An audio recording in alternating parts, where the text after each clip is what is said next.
everybody. So I'm leaving for Tanzania in about 6 days. I'm super excited, but let's be honest, the packing for this trip was not easy. So because we're going through about 5 ecosystems, it's going to be beautiful and amazing and all that stuff, but it's going to be quite horrendous to pack for. And I've started getting some of my stuff together, and to make it a little bit easier for you, I'm going to be showing you exactly how I'm packing. If you want the comprehensive packing list that I have developed, don't forget to click the link in the description of this YouTube video. Okay, so let's start by the clothing that we're going to be wearing on this trek. Okay, so first things first, you want to make sure that your base layer, so the things that are closest to you, are not cotton materials. So you want to make sure that they're breathable, so moisture wicking fabric, so it's easier for you to dry that stuff, and or also it'll be a lot more comfortable for you while physically exerting yourself. So you want to make sure that you have stuff like this. Lightweight as well is very key, and things that are not going to stick to you, like cotton would. So these are the shorts that I'm going to bring. You can also bring proper hiking shorts as well. I know a lot of hiking pants actually have like cutoffs where you can just kind of chop off the bottom part, and it might be a little bit easier for packing purposes as well. This is also just a top with like a built-in bra that I'm going to be wearing. You also want, for girls, it's definitely a few sports bras as well, but this I find useful because just less things for me to carry. Then, as things get higher in terms of altitude, you want to wear longer sleeves, obviously longer pants as well. So these are really awesome hiking pants.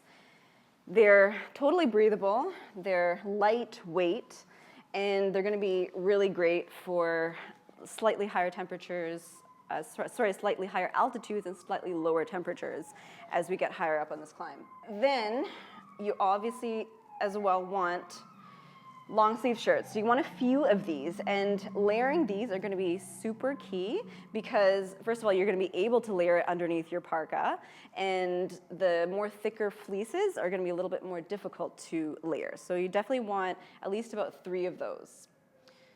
Then these are the heavier fleeces, so definitely keep one of these just for sleeping and for camp.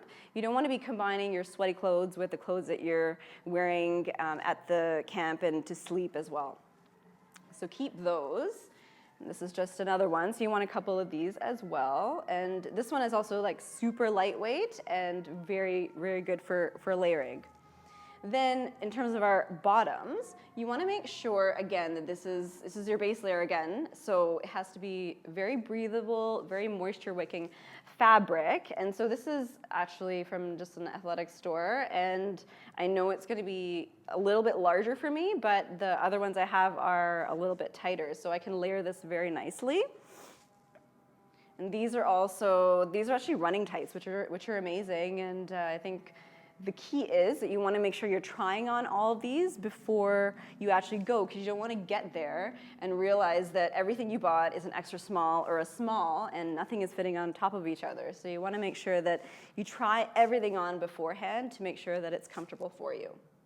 Okay, then these are amazing. This is probably one of the best purchases that I've made. These are ski pants or snow pants, and they're going to be amazing for your trek for one good reason. They're completely waterproof. So you don't know what the weather's going to be like when you get to the summit. It could be raining, could be hailing, could be snowing, it could be slushy, but you want to be prepared for anything. The other good really quality about these pants is that I was recommended to get gaiters as well.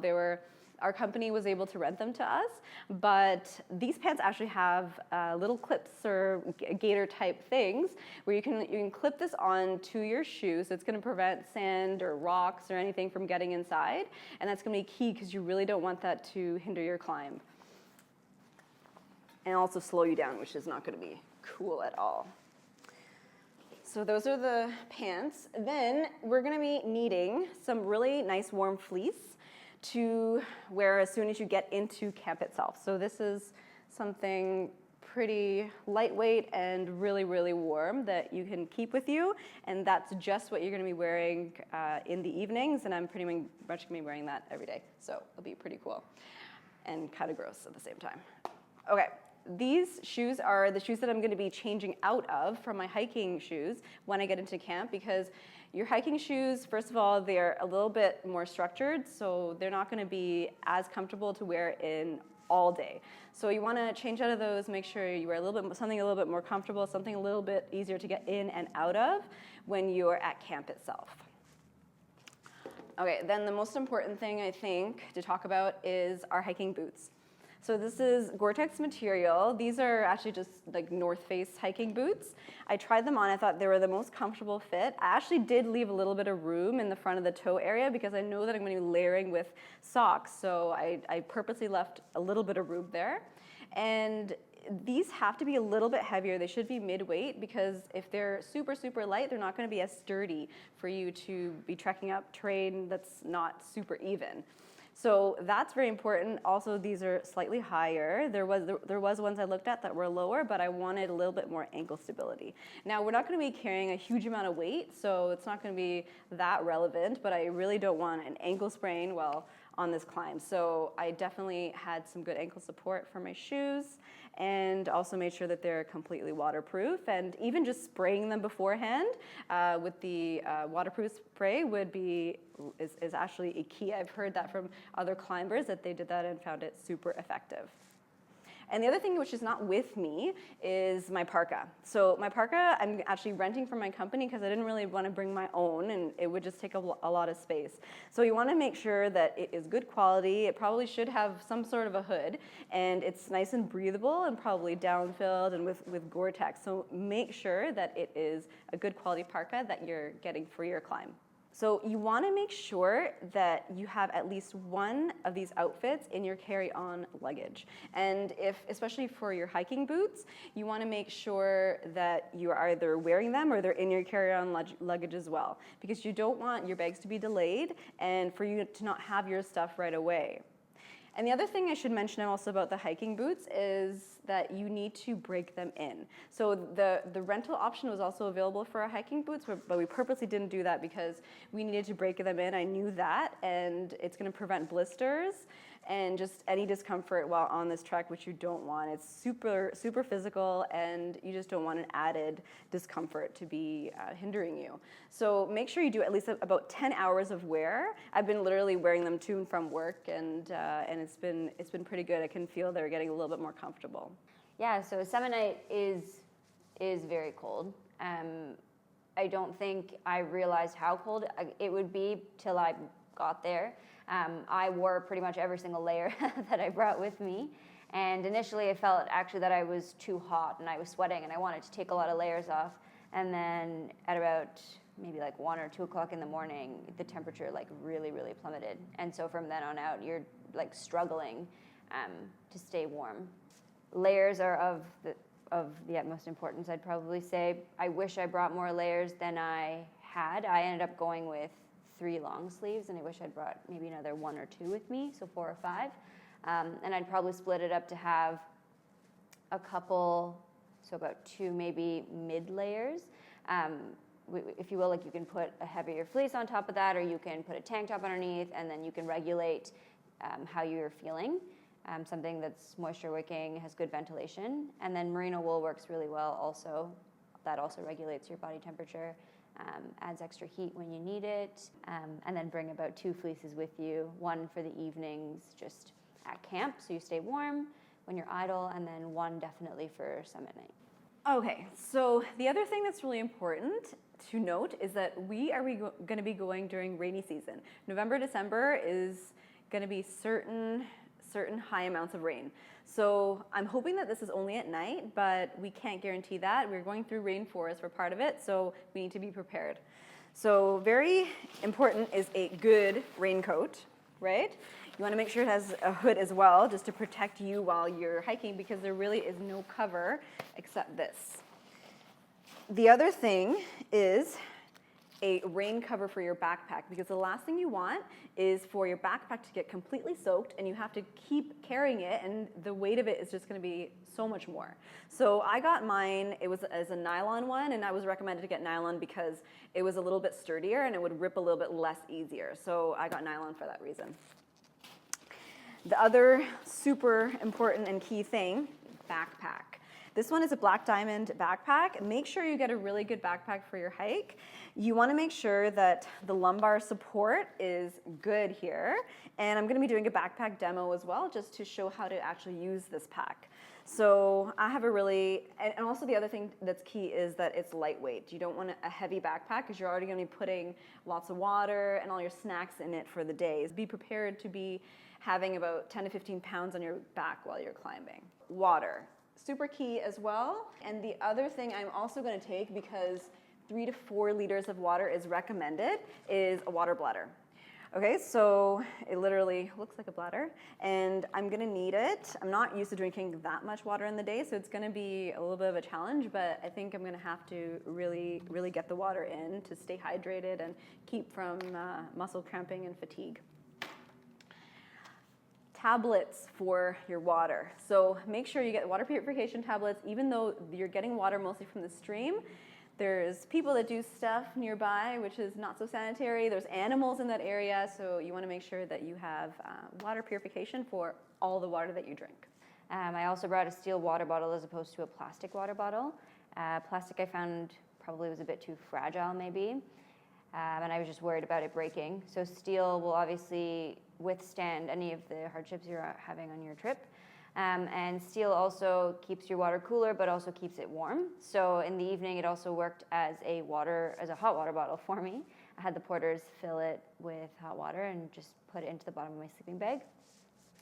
Another thing that I did that worked well for me was I popped a iodine or chlorine pill into the steel water bottle, and in the morning, I had a fresh water bottle, all purified, ready to go. All the water is boiled, but if you just want extra purification, you can do that as well. And on summit night, I found it was really helpful just because your water will freeze. The Camelback, especially because the tube is not insulated, so that's where the problem comes from. And if your mouthpiece freezes and breaks, then you don't have any water for the rest of your climb. So the steel water bottle really helped. I would suggest probably buying a wide-mouthed one, just because, again, as water freezes, it does expand, and you just don't want the water bottle to break or it to freeze right at the brim. We're going to be talking about just accessories we're going to be needing. So sunglasses, so Arctic type regions higher up, lots of snow, lots of blinding snow, so make sure you have good UV protection for your sunglasses. Then cold and colder, you want to make sure you have good gloves, good hats, and you literally will only need this for the summit night, but you want to make sure you have a good pair. So this can be rented, but I wanted to have this stuff myself, so I'm bringing my own. So glove liner is really key to keep inside your gloves, because this is not going to be enough. It's going to be unpredictably cold. You're not really sure, but you want to be prepared for the worst. The hat material this is not merino wool, but merino wool or merino wool blend would be recommended for hats. This is just a balaclava. It looks kind of scary, but it's going to be your best friend for a summit night. Socks, bring lots of them. This is not all the socks I'm going to bring, but this is just some of them. These are merino wool blends. Make sure you have lots of extras just in case they do get soaked and things like that. So make sure you take plenty of these pairs. Also, you're going to need them for layering as well as you get higher up. Same thing, the way kind of layers work, bring more socks than you think you need. Just in case if it rains and a pair gets wet. I lent a pair of my socks to one person on my team because they didn't bring enough socks. So you never know when you're going to need them. I'd probably suggest also to change your socks at the end of each day as soon as you get into your tent while the sun is still out and it's kind of warm. The rest of your body probably won't perspire much, but your feet typically, when you take your shoes off, you'll notice that they're damp and stuff. So a fresh pair of socks will keep you warm also. This is going to be super important, your headlamp, right? So I actually thought you only need this for the summit night, because I know that you start trekking in the nighttime, but you actually need it as soon as it gets dark, which is fairly quickly. And if you need to go to the washroom, if you need to go to the eating tent and back, you need some kind of a light. So either a flashlight or this, and make sure you have lots of spare batteries, because you don't want this to be a problem and you don't have any light.